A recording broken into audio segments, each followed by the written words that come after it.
Let me put it this way. Given, Professor Tellis, and you can comment as well, given the challenges, that slide, that China, real challenges, multi-layered challenges that China presents to India, do you think India is being misguided in not moving closer to the United States?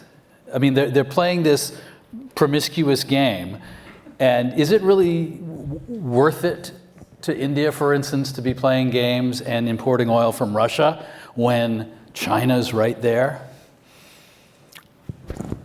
I can answer that question, or at least I can try to answer that question from a US perspective. Yeah. I think that game can be played successfully as long as the US is indulgent in the game. As long as the United States creates space for India to sustain promiscuous relationships, that game can be played. It has not come to a head yet, because even as India wants to pursue a multiplicity of relationships, the US, for its own self-interested reasons, wants to preserve the possibilities of cooperation with India. And so I think Washington has been, however uncomfortable, much more indulgent about the choices that India has made.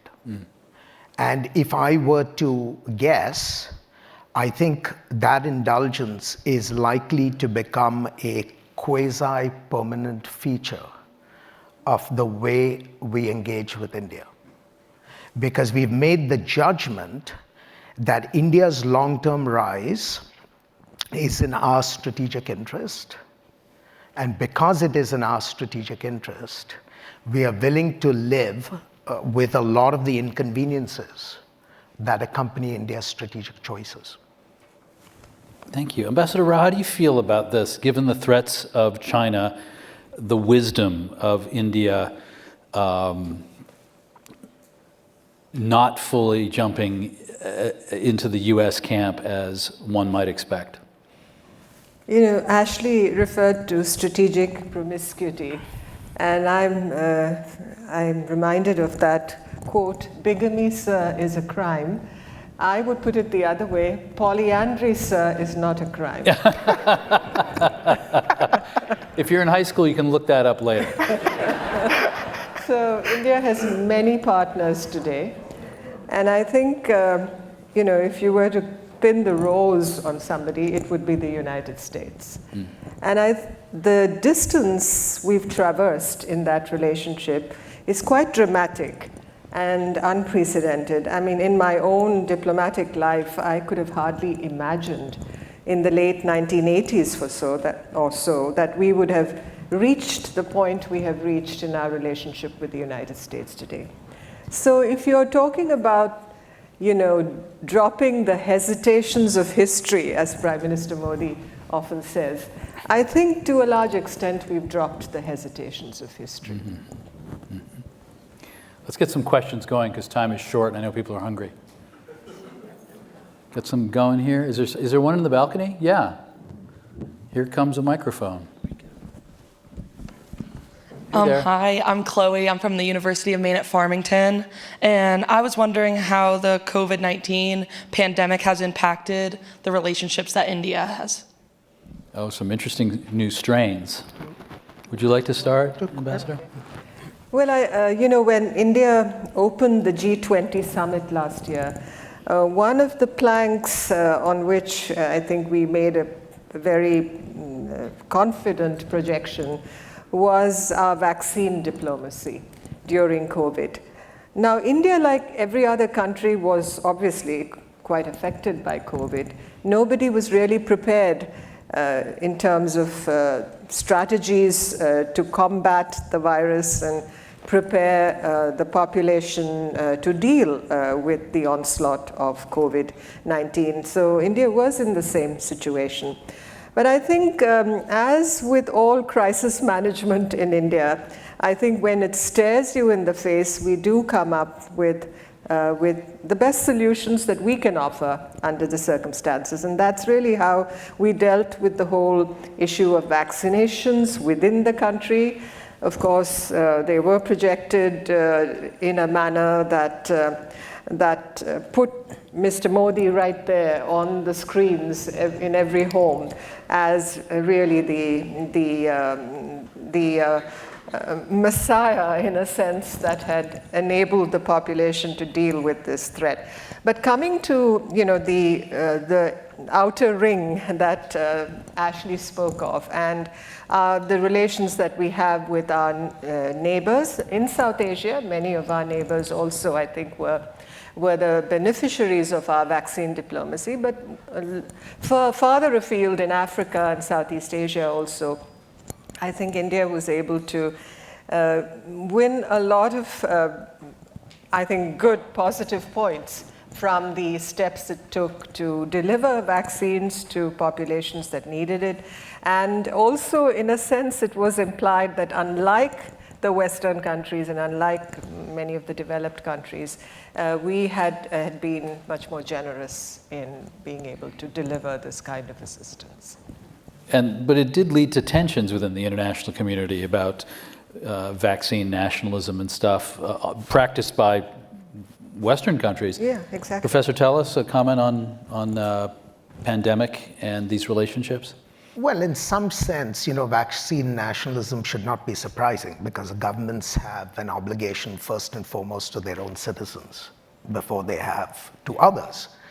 What I think India did very adroitly during the COVID-19 pandemic was to build a partnership with the United States. First, with respect to the transfer of vaccine technologies from the US to India, there were very productive partnerships that developed because of that crisis. And then both countries joined hands to essentially disseminate vaccines worldwide. And that has given India an opportunity to play the role of an increasingly important contributor to global public goods. And you're seeing this not just in the vaccine space, but you're seeing this in partnership with respect to investments in infrastructure, investments in education. So in that sense, India's strategic interests have intersected with the realities of global geopolitics, where the US has now an interest in limiting China's influence, and it sees India as a very important partner in that effort to limit China's influence globally. And as long as that dynamic holds, and I expect that it will hold for at least some time longer, it's going to create enormous opportunities for India to, in a sense, benefit from this larger architecture of bilateral competition between Washington and Beijing.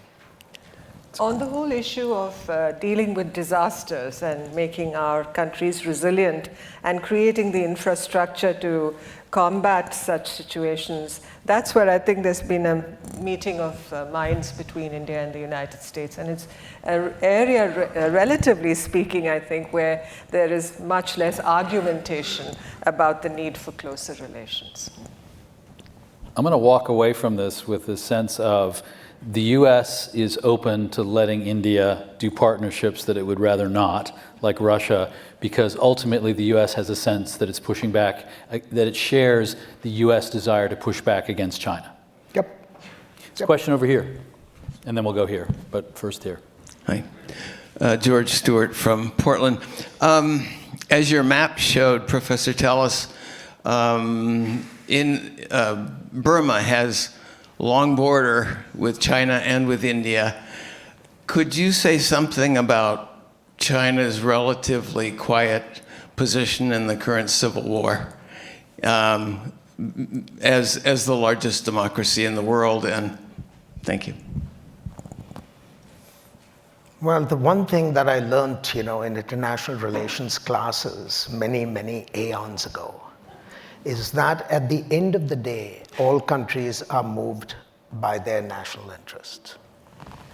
And while they have ideals and want to pursue those ideals, when those ideals absolutely collide with their interests, they have to make compromises. There is no better place to see this than Burma today. where the Chinese state has basically given the junta a pass. The Chinese state has basically said, we have geopolitical interests in the Indian Ocean, and the best way to protect those geopolitical interests is by essentially making a deal with the junta, because that lubricates the opportunities that we are going to have to enjoy access to Burma's ports, to enjoy access to Burma's infrastructure, and so on and so forth. Now, this is a challenge to India's national security. And so even though India does not exactly look at the junta as an appetizing entity with whom they would like to be in bed with, the fact of the matter is they can neglect the junta only to their disadvantage. And so India has ended up in some way emulating the Chinese policy by building a de facto partnership with the junta in order to prevent the Chinese from becoming more influential in Rangoon than would be the case otherwise. And so you have this peculiarity where India, which is still, for all its deficiencies and disfigurements, a democracy, still cares about the idea of people voting for their own government, now in the uncomfortable position of having to support the junta, because if it doesn't support the junta, it's going to be subject to all the problems that currently exist within Burma, the struggles, the rebellions, the insurgencies, and so on and so forth, which will spill over India's borders, and the fact that China is positioning itself to enjoy an extraordinary amount of influence. And so India has ended up making peace with its internal reservations about the Burmese regime and proceeds to engage them as if they are long-lost friends. I promised here. And then we'll go upstairs. Would either of our foreign policy panelists like to comment on, or could they comment on the news that broke a few months ago, which was that the FBI accused an Indian national, and you can correct me if I'm getting the narrative wrong, of being of engineering or of trying to assassinate an American citizen in some kind of collusion with the Indian government. At what level remained undefined, but the FBI has a court case. It's been filed in either a New York court or Washington court. Does a case like that amount to a storm in a teacup, or does it touch upon certain fundamental principles of interaction, and interstate, international interaction? I must have left my notes out, man. You stole my question.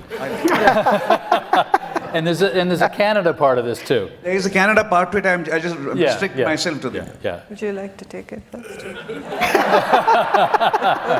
Over to you. I wanted to cede the difficult questions to the diplomats.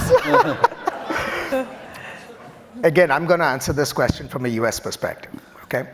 Exactly. There was clearly an attempt made by agents of the Indian government to assassinate an American citizen on American soil. That is simply unacceptable. I think this administration has bent backwards to prevent the larger bilateral relationship being subverted by what is obviously a very embarrassing action of Indian overreach. The reasons that led up to this are long and complicated. I don't need to go into them here, except to make the point that we do not like the idea of our citizens being targeted on our own soil. And I think that message has been conveyed very directly and very plainly to the government of India. And this administration has demanded that the government of India respond with quote unquote full accountability. Now, how far that accountability will go and what it will reveal remains to be seen. But I think at the very least, what the United States has to ask India, beyond accountability, is for an ironclad assurance that something like this will never be attempted again. Ambassador Rao, what do you make of what the FBI seems to have leaked and what Prime Minister Trudeau has said aloud? Well, I think the Canadian and the American treatment of these issues, however, similar they may seem to the outside observer, has been somewhat different. And I'd like to comment basically on the United States dealing with this issue and how the Indian government has responded. I think in all such situations of difficulty, I think the manner in which the whole approach is defined and you create a management regime, as it were, to handle such difficulties is at the center of the process. And I believe, and I was asked about this by The Economist recently. They were doing a piece on this issue, and my assessment was that while there had been a storm on this issue, and the newspapers and the media channels were working overtime about this, that ultimately this situation of obvious complication and complexity would be managed by the two governments. Of course, a case is a case, and justice would have to take its course.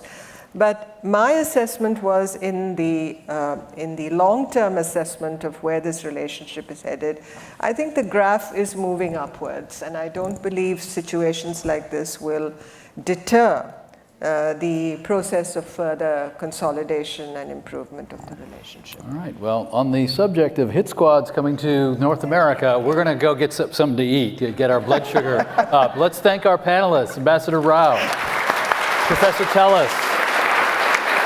Thank you.